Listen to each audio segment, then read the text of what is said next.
Welcome to Chandu cookings Kannada ಲಾಗ್ಸ್ಗೆ. ಎಲ್ಲ first time video ನೋಡಿದ್ರೆ ದಯವಿಟ್ಟು ಎಲ್ಲರೂ ಸಬ್ಸ್ಕ್ರೈಬ್ ಮಾಡಿ, ಫಾಲೋ ಮಾಡಿ, ಲೈಕ್ ಕೊಡಿ. ಹಾಗೆಯೇ ಸಿಂಪಲ್ಲಾಗಿ ಚಿಕನ್ ಸಾರು ಹೇಗೆ ಮಾಡೋದನ್ನು ತಿಳಿಸ್ಕೊಡ್ತೇನೆ. ಅದಾಗಿ ಒಂದು ಪಾತ್ರೆ ತೊಗೊಂಡು ಸ್ವಲ್ಪ ಎಣ್ಣೆ ಹಾಕಿ ಮತ್ತು ಆನಿಯನ್ ಕಟ್ ಮಾಡಿ ಹಾಕ್ಕೊಳ್ಳಿ. ಅದು ಸ್ವಲ್ಪ ರೋಸ್ಟ್ ಕಲರ್ ಬರೋ ತನಕ ಫ್ರೈ ಮಾಡ್ಕೊಳ್ಳಿ. ಫ್ರೈ ಆದಮೇಲೆ ಸ್ವಲ್ಪ ಚಿಕನ್ಗೆ ಟರ್ಮರಿಕ್ ಹಾಕಿ ನೆನೆಸಿಟ್ಟಿದ್ದೆ, ಅದನ್ನು ಹಾಕ್ಕೊಳ್ಳಿ. ಅದನ್ನು ಹಾಕ್ಕೊಂಡು ಸ್ವಲ್ಪ ಸಾಲ್ಟ್ ಹಾಕ್ಕೊಂಡು ಚೆನ್ನಾಗಿ ಫ್ರೈ ಮಾಡ್ಕೊಳ್ಳಿ.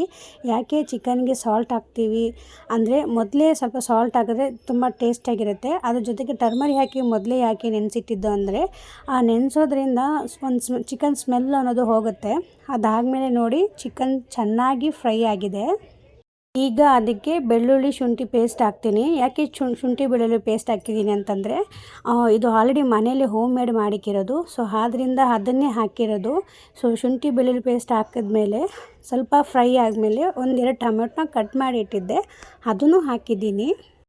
ಯಾಕೆ ಅಂದರೆ ಸಾರು ಸ್ವಲ್ಪ ಜಾಸ್ತಿ ಆಗಲಿ, ಸ್ವಲ್ಪ ಜನ ಜಾಸ್ತಿ ಇದ್ದೀವಲ್ಲ, ಸೊ ಜಾಸ್ತಿ ಸಾರಾಗಲಿ ಅಂತ ಸ್ವಲ್ಪ ಟೊಮೆಟೊನೂ ಹಾಕಿದ್ದೀನಿ.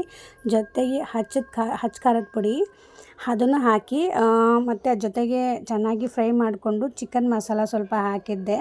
ಸೊ ಖಾರ ನೋಡ್ಕೊಂಡು ಹಾಕ್ಕೊಳ್ಳಿ. ನಿಮಗೆ ಹೇಗೆ ಎಷ್ಟು ಖಾರ ಬೇಕು ಅಷ್ಟು ಖಾರನ ಮಾತ್ರ ಹಾಕ್ಕೊಳ್ಳಿ. ಸೊ ಚೆನ್ನಾಗಿ ಫ್ರೈ ಆಗಿಬಿಡಿ. ಚೆನ್ನಾಗಿ ಫ್ರೈ ಆಗೋದ್ರಿಂದ ತುಂಬ ಟೇಸ್ಟ್ ಬರುತ್ತೆ. ಈಗ ಸ್ವಲ್ಪ ಟರ್ಮರಿಕ್ಕು ಹಾಕ್ತಾಯಿದ್ದೀನಿ. ಚಿಕನ್ ಮಸಾಲ ಬೇಕು ಅಂದರೆ ಆವಾಗಲೇ ಸ್ವಲ್ಪ ಹಾಕಿದ್ದೆ, ಬೇಕು ಅಂದರೆ ಮತ್ತೊಮ್ಮೆ ನೋಡ್ಕೊಂಡು ಹಾಕ್ಕೊಳ್ಳಿ. ಅಷ್ಟೇ. ಚೆನ್ನಾಗಿ ತಿರ್ಸ್ಕೊಂಬಿಟ್ಟು ಒಂದು 5 ಮಿನಿಟ್ಸ್ ಆದಮೇಲೆ ಸೊ ಸಾರು ತಿನ್ನಲಿಕ್ಕೆ ತುಂಬ ರೆಡಿಯಾಗಿದೆ. ತಿನ್ನಲಿಕ್ಕೆ ತುಂಬ ಟೇಸ್ಟಾಗಿದೆ. ಸೊ ಬ್ಯಾಚುಲರ್ಸು ಮತ್ತು ಕಾಲೇಜ್ ಸ್ಟೂಡೆಂಟು ಯಾರ್ಯಾರಾಗಿದ್ದೀರಾ ಸೊ ಅವರೆಲ್ಲ ತುಂಬ ಈಸಿಯಾಗಿ ಮಾಡ್ಕೊಬೋದು.